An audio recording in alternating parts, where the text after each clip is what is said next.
There's a certain kind of silence in luxury that feels different. It's not loud, not showy, not attention seeking. It's the kind that makes people lean in instead of look away. And right now, that silence has a name: the Row. Founded by Mary Kate and Ashley Olsen, the Row didn't chase the spotlight.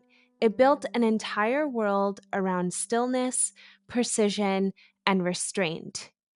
In a landscape dominated by microtrends, influencer hauls, and logo mania, the row became the opposite of everything we were being sold. And people can't get enough of it.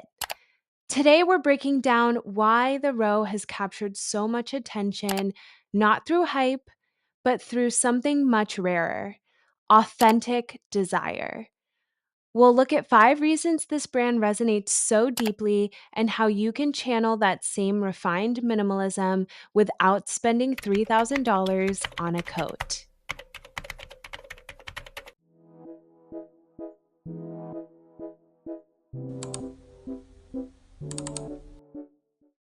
So, without further ado, let's dive in. Every era of fashion has a pendulum swing. We chase excess, then crave simplicity. We overconsume, then romanticize restraint. After years of fast fashion and algorithm fueled microtrends, people are exhausted. Trends used to evolve season by season, now they die in weeks. We lived through cottagecore, Y2K, coquette, clean girl, mob wife, and tomato girl, all within what feels like a singular year. So naturally, the pendulum is swinging back towards something quieter. Something that feels sustainable, not just environmentally, but emotionally.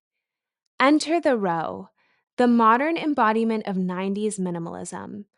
Think Carolyn Bessette Kennedy, Phoebe Philo era Celine, and Calvin Klein in the 1990s.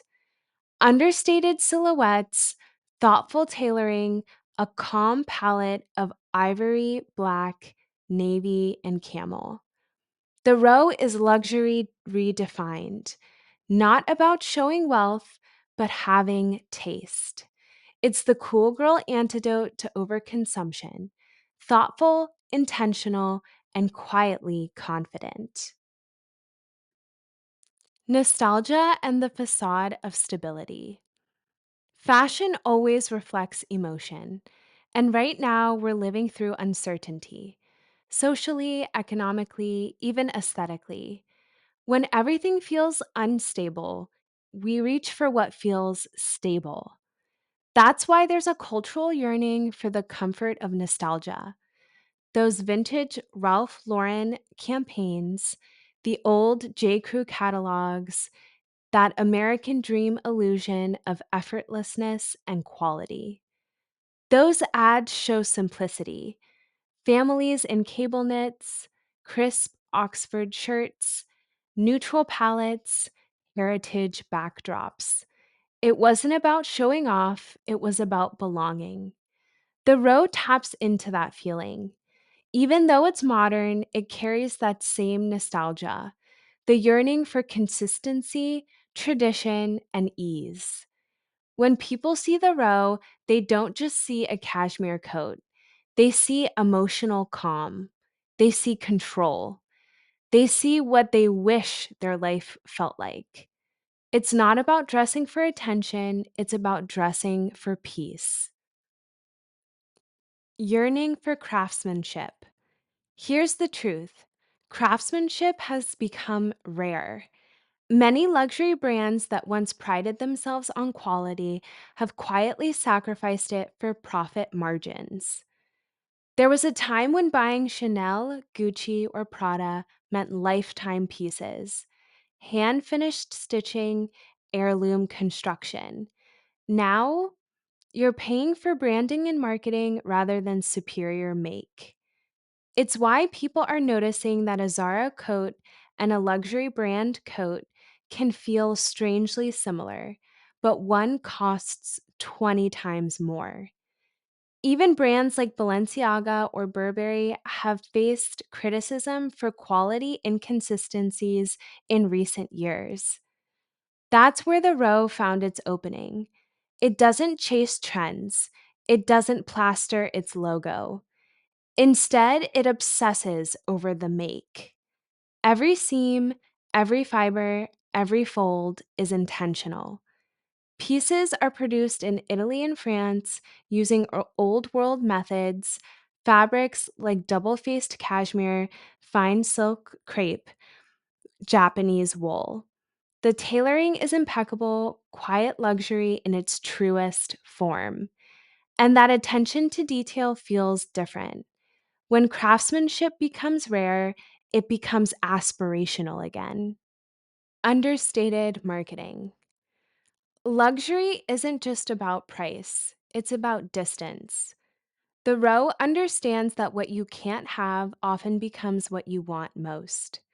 They rarely advertise, they barely post on social media. Their website is minimalist to the point of mystery. No influencer campaigns, no TikTok trends, no it girl placements.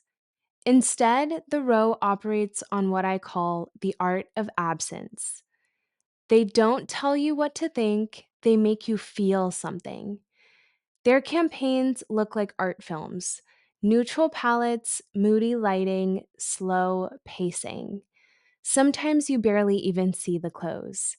It's about atmosphere, about evoking a lifestyle, not selling a product. That's the secret to the row's power. They understand that luxury isn't attention seeking, it's confidence. It's the brand whispering instead of shouting. It's if you know, you know. In a world where everyone's fighting for visibility, the row wins by being invisible. And that's the most luxurious thing of all. How to get the row look without the row money. So, how to get that coveted energy, that quiet, elevated minimalism without spending four figures on a white shirt. Here are 5 practical ways to channel the look and mindset. Number 1, invest in silhouette, not label. Focus on construction and fit. The row's strength is proportion: wide trousers, long coats, clean lines. You can find those silhouettes in COS, Arquette, or even thrifted men's tailoring. Number 2, curate a neutral palette. Think ivory, camel, charcoal, black, and deep navy. Restrict your color palette. It instantly makes your wardrobe look cohesive and intentional. Number 3, prioritize fabric feel. Touch everything. Go for 100% wool, silk, cotton, cashmere. Skip synthetics if you can. Quality isn't just about brands, it's about texture and drape. Number 4, adopt the uniform mentality. The row's appeal is repetition. They make the same silhouettes season after season. Create your own formula: wide trousers plus oversized knit plus leather flats. It's not boring, it's signature. Number 5, style with restraint. The rose aesthetic thrives on what's left out. Skip loud jewelry or trendy accessories. Let the textures and tailoring do the talking. Confidence is the final accessory. The row isn't just a brand, it's a mirror. It reflects where fashion is emotionally and where so many of us are personally. Because when you strip away the marketing, the status, and the price tags, what people are really craving isn't another trend, it's peace. The row represents the rejection of noise. It's the answer to the constant scroll of new arrivals and must haves. It reminds us that personal style isn't built from accumulation, it's built from awareness. That's the quiet rebellion of the row. It whispers, you don't need more to be enough. And that's what makes it so powerful in a culture obsessed with more, faster, now. When you look at the Rose collection, or even someone dressed inspired by it, you're not just seeing luxury, you're seeing a mindset. A mindset that values quality over quantity, space over noise. It's dressing as self possession, not performance. And that's why this aesthetic hits so deep right now, because we're not just dressing for appearance anymore, we're dressing for energy. When you're wearing something that's thoughtfully made, that drapes well, that moves with you, it changes how you carry yourself. You stop chasing attention and start radiating intention. That's the cool girl energy everyone's trying to describe but can't quite define. And here's the thing, you don't need to buy the road to embody that. You just need to shop slower, to choose fabrics that feel good, to build a wardrobe that doesn't shout but speaks softly and clearly in your voice. Because at its core, the row is about clarity, clarity of taste, clarity of purpose, clarity of self. It's fashion as philosophy, and we all have access to that mindset no matter our budget. So, as you rethink your wardrobe, maybe ask yourself, what do I actually want to feel when I get dressed? Because the answer to that, not the price tag, is what truly defines style. If this resonated with you, if you've ever felt overwhelmed by trends or just wanted to reconnect with fashion in a calmer, more intentional way, hit that like button and tell me in the comments, what does quiet luxury mean to you? Is it about minimalism, craftsmanship, or just finally feeling like yourself again? I'd love to hear your thoughts, your experiences, and how you're redefining luxury for yourself this season. Thank you so much for watching and sticking around for the entire video. Please make sure to like and subscribe, and I'll see you guys in the next one. Bye!